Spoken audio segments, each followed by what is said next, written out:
So in today's video, I wanted to talk to you guys about how I manage my finances. I feel as teenagers, there's not really much good quality advice out there on how to actually manage your finances. So I thought I would walk you through how I've done it for mine. So as this title does suggest, I am 17 years old. And I think I've got a pretty good gauge on personal finances as for a 17-year-old and how I use my money. I think I'm pretty smart with my money.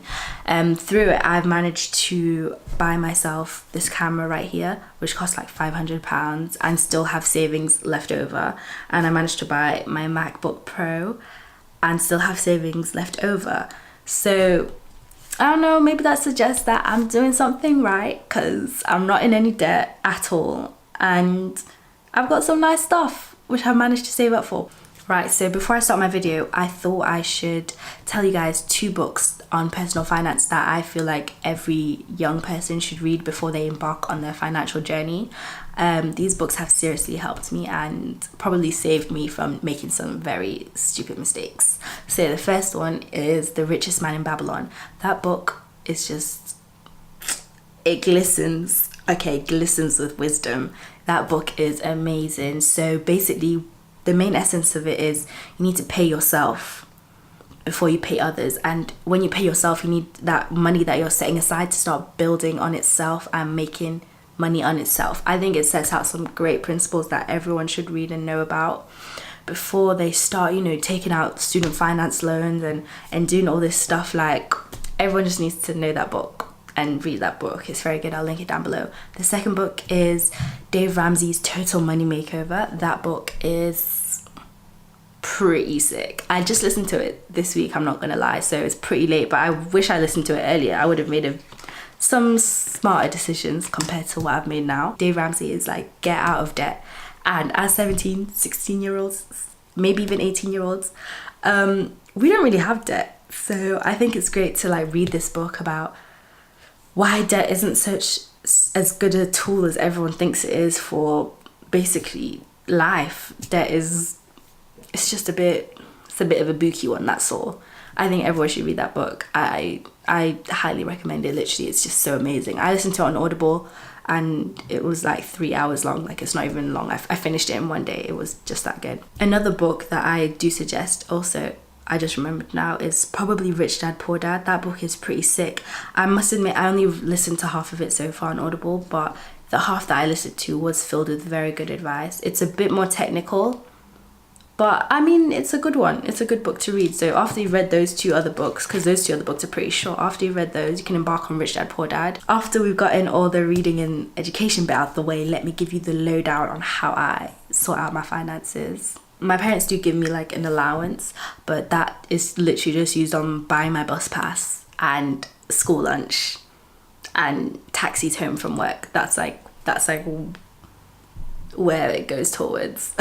I just ignore that basically. We're not talking about that today anyways. So my primary source of income is my part-time job. That gives me like £350 a month. I get paid like every 4 weeks, so it's like per month. I get like 350 from that. Sometimes if I do overtime, it's a bit more. So I'm just gonna say 350 because it's a nice like rounded figure. Like, usually it's like 340 something, but same difference. And it's quite fun because like I work for that money and I earn it and then I can spend it. Honestly, it feels great to have your own money. Not gonna lie, it feels pretty good. I got that job when I was 16, literally the summer after like between GCSEs and starting A-levels. That's when I got the job that summer, and I've been working throughout the whole of sixth form, which, I mean, I could do a video about how I balance school and working, because I know like a lot of people are like, oh, in sixth form, don't work, but I think I've managed to kind of find a bit of a balance. I don't know, but I can do a video on that if you guys want. I have 4 bank accounts, which I know sounds a bit excessive, but that is literally just how I organize it all. So I have 4 bank accounts. I've got 2 savings accounts and 2 current accounts, and from that is like the little loving grace sphere of money. That's my little financial universe right there. So I've got my first, I've got my first bank account. Let's just call this bank account number 1 to make it easy. So bank account number 1 is the primary bank account. That is where my salary gets paid into. That is where any money ever gets paid into. And from that account, I've got 3 standing orders set up. A standing order is basically when money automatically gets transferred from like one account to another. So I've got 3 standing orders set up from number 1 bank account number 1.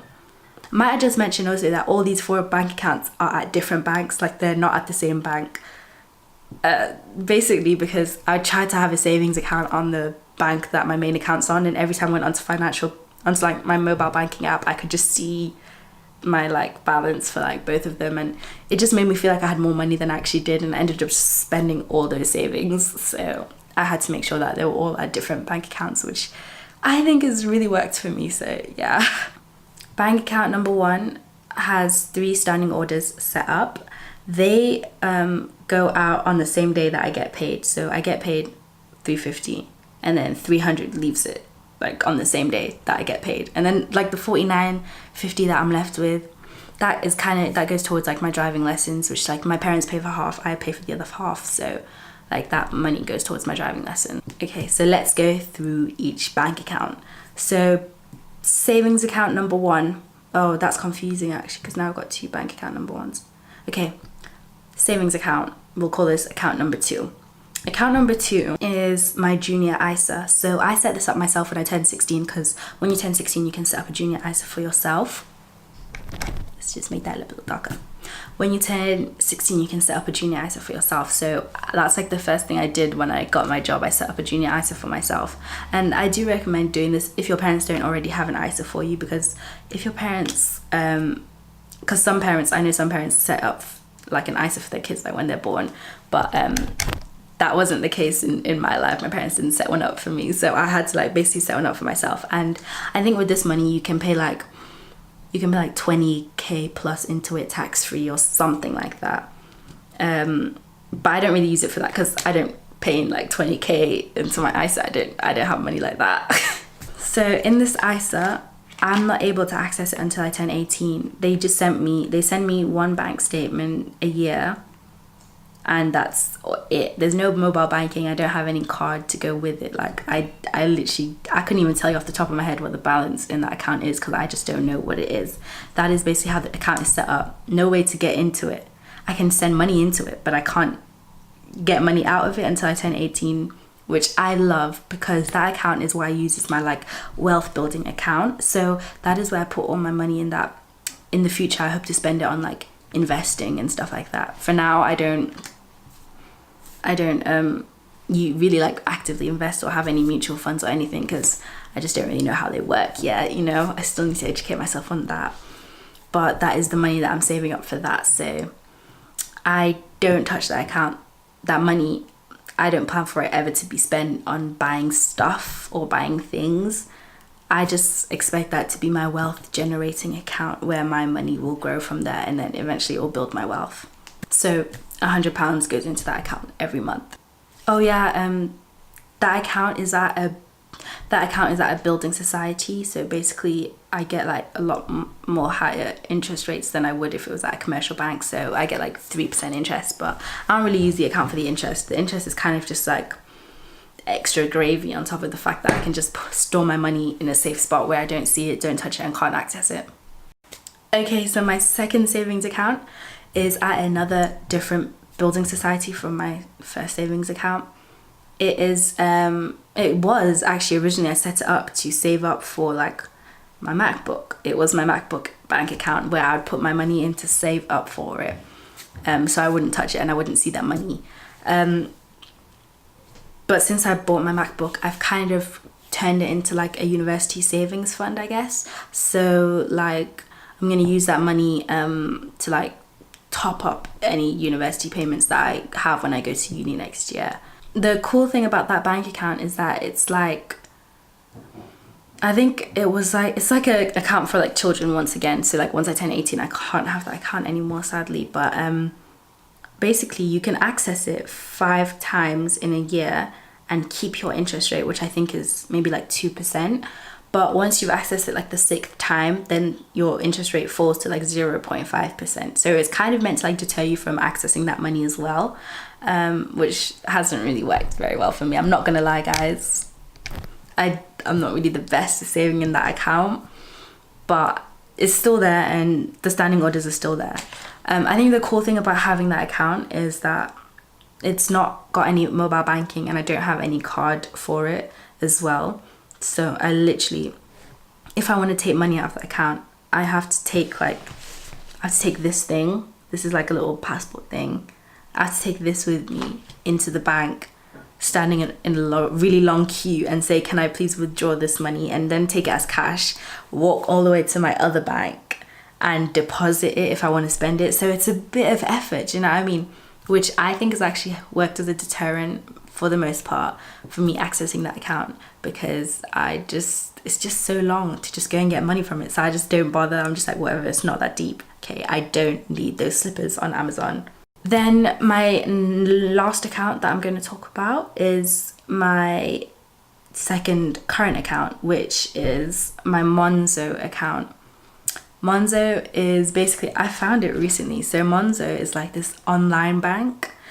They don't have any physical place where you can go and deposit your money. It's not like a normal bank. It's like a bank from an app, which I think is so cool. Honestly, I love it so much.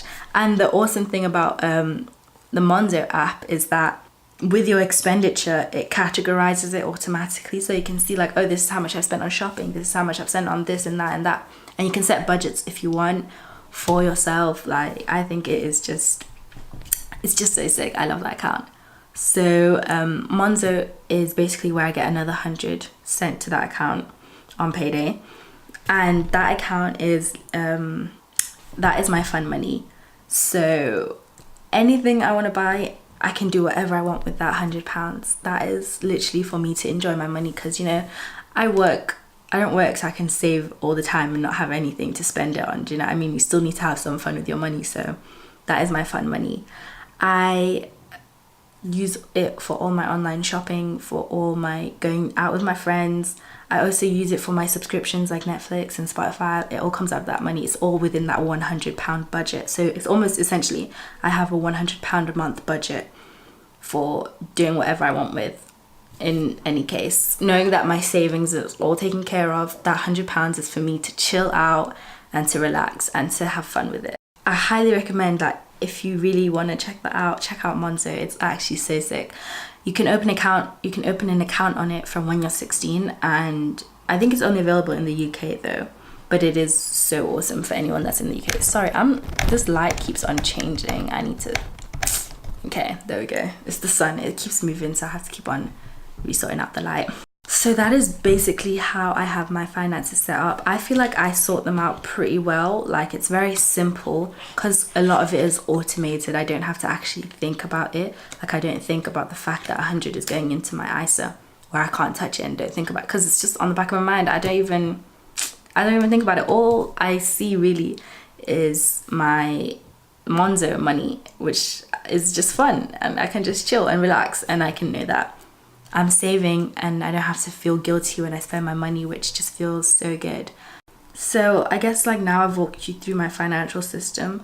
On the last bit of this video, I guess I will talk about some money saving tips. Some ways that I like to save my money. So this hair is just, oh gosh. Okay, some ways that I like to save my money is basically, as I said, I keep my expenses to a minimum. The only expenses or reoccurring payments I have is like Netflix and Spotify and Google Drive, just those three, literally. So Netflix is £5 a month, and I get it because I'm on like the student fare, whatever, because uni days, it's like so sick. Look on there for deals. So I only have to pay £5 a month for Spotify, which is calm, chill, cool.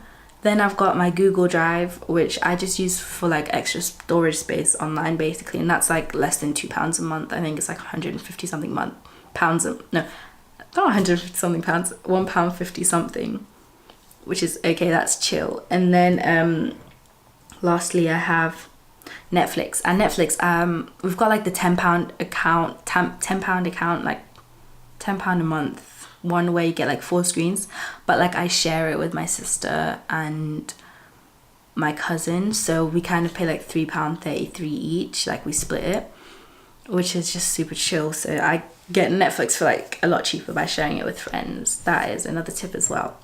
So yeah, just like if you keep your expenses to a minimum, it's so much easier to just be able to like enjoy your money, because you don't have to be spending it on like magazine subscriptions that you don't read and all sorts of stuff like that.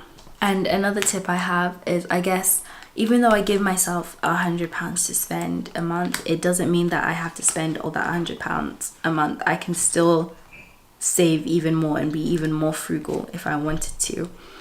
So if I'm like trying extra hard, like when I was saving up for my laptop, I literally, there were times when I'd only give myself £50 of fun money and I'd be saving £150, £200 for my laptop. Like, that is how I managed to do it. I was saving like my life depended on it.